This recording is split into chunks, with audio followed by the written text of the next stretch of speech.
Всем доброе утро. Это самый важный орган в человеческом организме. Благодаря ему кровь циркулирует именно по телу. Я думаю, что многие догадались, речь, конечно, идет о сердце. И в преддверии Всемирного дня сердца сегодня в нашей студии гости.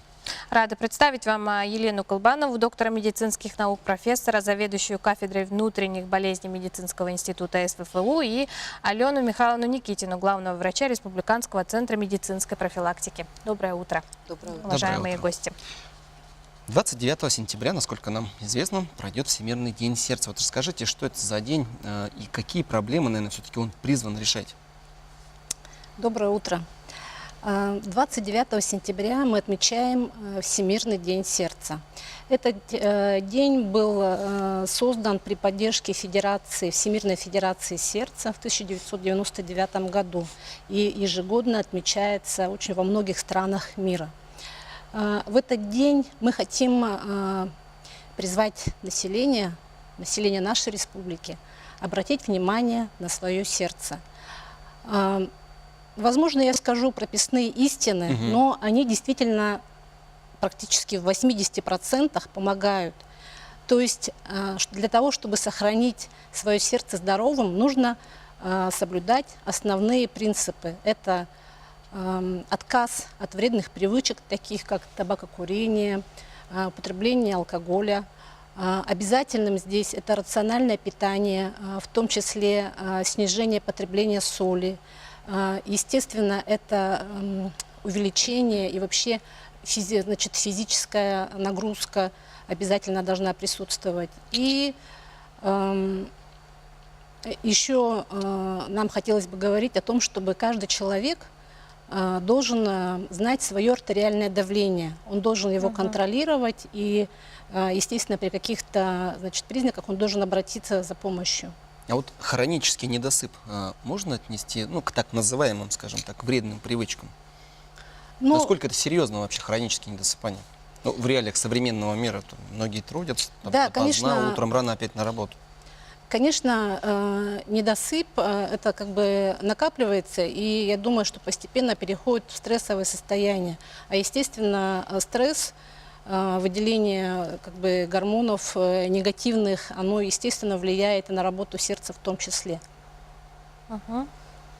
Елена Семеновна, одно из самых опасных заболеваний, да, это инфаркт миокарда. А каковы первые симптомы этого смертельного заболевания? И вот как обычному, самое главное, человеку распознать эту смертельную болезнь? Доброе утро. Доброе утро. Алена Михайловна очень хорошо остановилась на принципах первичной профилактики.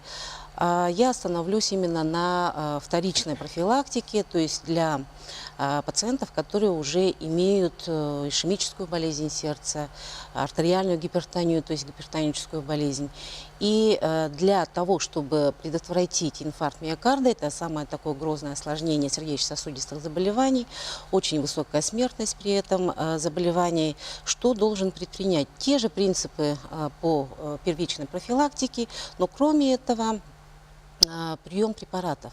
Если человек страдает артериальной гипертонией, то по назначению врача должен обязательно принимать антигипертензивные препараты, которые бы сдерживали бы высокие цифры артериального давления. Очень часто при высоких цифрах артериального давления как раз и происходит такое сердечно-сосудистое осложнение, как инфаркт миокарда, развитие острого коронарного синдрома. Поэтому назначенные врачом препараты, антигипертензивные препараты должен обязательно пациент принимать. И пациент с ишемической болезнью сердца, которому уже поставили этот диагноз, мы называем их даже как опытный пациент, да? Он должен быть информирован о первых симптомах инфаркта миокарда. Какие симптомы бывают при развитии такого грозного осложнения? Это сильнейшая боль за грудиной, которая может носить еще и сжимающий характер, чувство жжения может быть, да, и эти боли могут отдавать в левую руку, в плечо, под лопатку, иногда даже в нижнюю челюсть могут отдавать, в шею. И при таких симптомах уже пациент, у которого имеется ишемическая болезнь сердца или впервые возникли такие боли, пациент должен принять таблетку нитроглицерина или под язык нитроспрей, одну дозу. И через 5 минут, 10 минут, если эта боль не проходит, то повторно принимает таблетку нитроглицерина также под язык и вызывает бригаду скорой медицинской помощи. Это очень важно, потому что по данным нашего регионального сосудистого центра и по данным станции скорой медицинской помощи, пациенту очень поздно обращаются. Они не знают, какие симптомы, как приступ при инфаркте миокарда развивается, и поэтому они упускают золотое время для того, чтобы вот раскрыть коронарную артерию и даже предотвратить инфаркт миокарда. Если есть родственники, да, в доме, в квартире, то желательно открыть окно, даже дверь, сделать сквозняк, чтобы доступ кислорода был. И пока после вызова бригады скорой медицинской помощи, пока едут врачи, обязательно таблетку аспирина должен разжевать во рту. Вот такие вот первые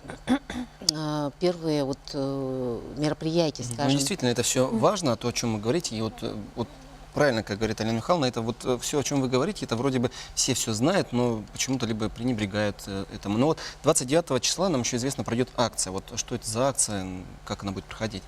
Да, Министерство здравоохранения Республики Саха-Якутия, Республиканский центр медицинской профилактики, вся медицинская общественность, будут проводить акцию, в которой, мы хотим, в общественных местах, да, это, торговых центрах, тех центральных, которые расположены в центре города, также в Саха-Экспо-центре будут проходить, так скажем, ярмарка здоровья, во время которой каждый желающий может измерить свое артериальное давление, объем талии, свой вес, для того, чтобы это все нужно для того, чтобы, так скажем, вычислить сердечный риск, да, и, наши квалифицированные доктора обязательно это сделают.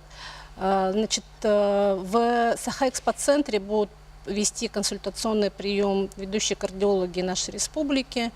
И мы, приглашаем всех горожан, гостей города Якутска посетить наше мероприятие.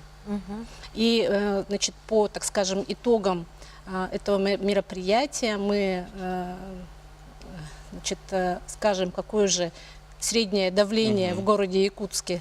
Уважаемые гости, большое вам спасибо за участие в нашей передаче. Тема действительно обширна, можно говорить и говорить. Удачного вам дня и удачного позитивного проведения акции, которая пройдет 29 сентября. Спасибо. Ну а мы с вами прощаемся и увидимся завтра на нашем канале. Всего вам доброго.